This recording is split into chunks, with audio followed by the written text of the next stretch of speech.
What's up guys, Connor here from Geek on Your Face, and today we're going to be going over another Yu-Gi-Oh! Millennium Duels best deck build. And this time I decided to go with a suggestion that was left in the comments of a previous video. Somebody wanted me to do a deck that revolves around Dark Magician, so I figured I would give it a shot. I'm going to go ahead right off the bat and say that this isn't going to be the most competitive deck. It is really fun to play, however, though. I will give it that. It's really fun to play. I would say that it's definitely not the best deck that I've ever made, but it is fun. I'm going to go off, start with the Pot of Duality, just so I can kind of get things started here, get it really quickened up the pace. It really helps set the pace of the deck when you use Pot of Duality. Only drawback is, of course, you can't use any kind of special summon, whether that be Fusion Summon or anything like that, after you use Pot of Duality. And it's not the biggest deal in this deck. You're not going to be doing a whole lot of special summoning. But you see, I decided to go for Breaker, the Magic Warrior here, and you will notice throughout the whole deck, I think there's only 2 Royal Decrees in the deck, and those are the only 2 trap cards in the deck, because I decided to approach it more from a themed standpoint rather than I need to do something that's going to make this deck super overpowered. I don't know, I just had more fun with it, really, is where I approached the deck from. So I thought, you know, it's a spellcaster type focused deck, there's only spellcasters in it, except for a couple cards, so I would just mainly fill it full of spellcasters and spell cards. And that's worked out reasonably well.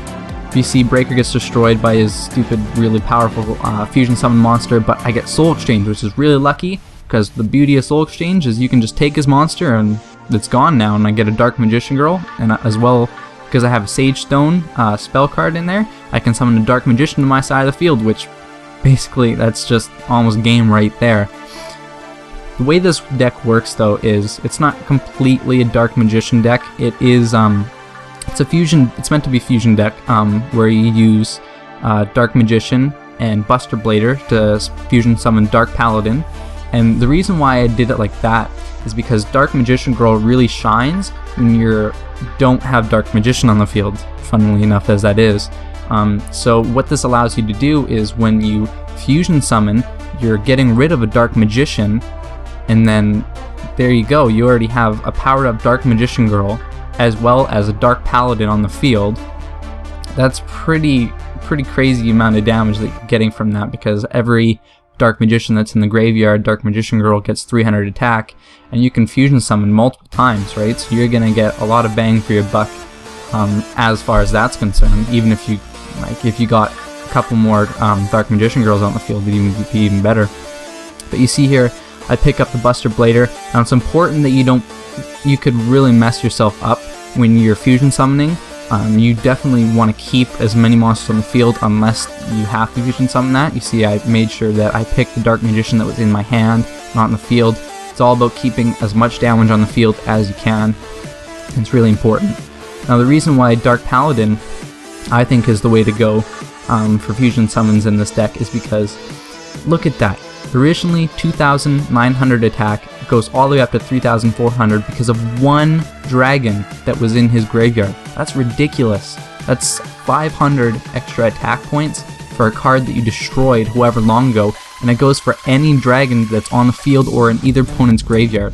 So you can just get so much damage racked up with him. But anyway, we're going to go into the recipe deck. Recipe portion of the deck video. Here we have 3 Dark Magicians. That's obviously very important because you have the 3 fusions that you need them for. Blackluster Soldier, Envoy at the beginning. This is really good because it's one of the cards where if you banish 1 light and 1 dark monster from your graveyard, you can special summon them. Really awesome because there's a lot of light and dark monsters in this deck. Breaker the Magical Warrior, he's a pretty good offensive card right off the bat. You get 1900 attack. It's good for staying on the field. Buster Blader. Now there's only 2 of him because he can kind of clunk up your hand if you don't have the right cards, such as the Polymerization or a Dark Magician. So I only use 2, and you'll see why later on that's not that big of a deal. 2 Dark Magician Girls because, you know, it's hard when you start using a deck like this and you get up into tribute monsters where you need to tribute to get them, and you don't want too many of those because then your hands will start clogging up. You can't afford to tribute them because you don't have anything to put in the field to begin with. So it's really important that you make sure your levels are correctly displayed on the throughout your whole deck, which I'll be going over in my tips and tricks series later on. Defender, the Magical Knight, he's really good at staying on the field, and because of his effect, if a Spellcaster type monster would be destroyed, you can get rid of a spell counter on him, and then you can save that monster. And here's why 2 Buster Bladers isn't that bad of a thing. Elemental Hero Prisma, you might be like, why is that in here? And that's because he's really good, he's helpful with fusion summoning. You can use him as a Buster Blader or a Dark Magician if you're lacking either one of them. Magical Exemplar. This is kind of a confusing card. Each time you use a spell card, you can place 2 spell counters on it, and then you can get rid of accumulated spell cards on this card to special summon anything from your hand or graveyard that has the same level as the spell counters that you got rid of. A little bit confusing, but I'm sure you'll get the hang of it after you use this deck for a little bit. Magician's Valkyria, I guess that's how you say the card's name. Really good for protecting other monsters if you can buff it up somehow. You might want to incorporate a couple spell books in here instead of some of the spells I have. Summoner Monk is really good. If you discard a spell card from your hand, of which there's 18, you can special summon level 4 or lower, which is really good for helping you get tributes on the field that you might need. Allure of Darkness, because there's a lot of dark cards in here, this is a very useful card for card draw. Effectively netting you a card, like it's just no reason not to have it in the deck really. Dark Hole, destroy all monsters in the field, always a staple I think, really helps control the board if you're falling behind. Dark Magic Attack, I don't know, I just kind of felt nostalgic, you know, gotta be like Yugi here. It's also pretty good though if you have a Dark Magician on the field. Dark Magic Curtain is more like it's kind of like a last resort type thing, or if you're getting really low and it's not a big deal if you pay half. Fusion Sage, add Polymerization. I don't know, I just felt like being Yugi again. It's more of a theme deck than a competitive one like I said before, but it's also useful to get Polymerizations. 2 Mystical Space Typhoons because you always need them. I feel like 2 is probably the max you should go though. 2 Polymerizations. You could swap something out here for 3. You're probably not going to fusion summon 3 times during a duel, but you know, you never know. 2 Pod Dualities because it helps speed the deck up and give you a little bit more say in what you have in your hand, and it just helps out. 2 Sage's Stones because, again, if you get 3 it tends to clog up your hand a little bit, but they're good for obviously getting fusion materials if you need them.